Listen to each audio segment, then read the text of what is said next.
Кто из нас в детстве не мечтал о добром, верном и смелом друге? Пес Акбай именно такой. Неудивительно, что он глава деревенского двора.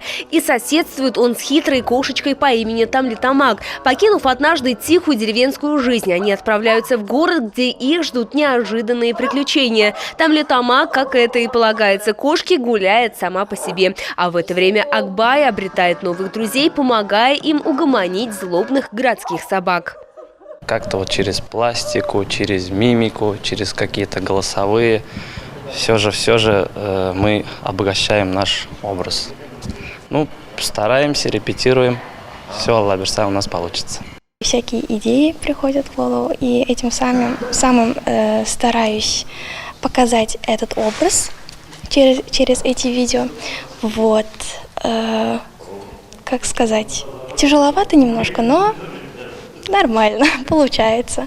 Спектакль по пьесе Туфана Минуллина «Деревенский пес Акбай» был выбран не случайно. По словам художественного руководителя театра Олега Кинтягулова, они ставили множество разносторонних спектаклей, однако до этого в Челнинском театре не обращали внимания на животных. Спектакль будет пронизан песнями, которые прописывал уже и сам драматург, который здесь также показаны.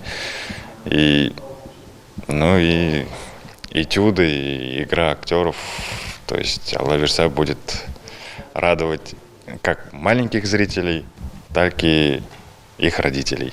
Посмотреть премьеру челнинцы смогут 20 декабря в час дня. Лилия Гатина, Ленар Султанов, новости Челны ТВ.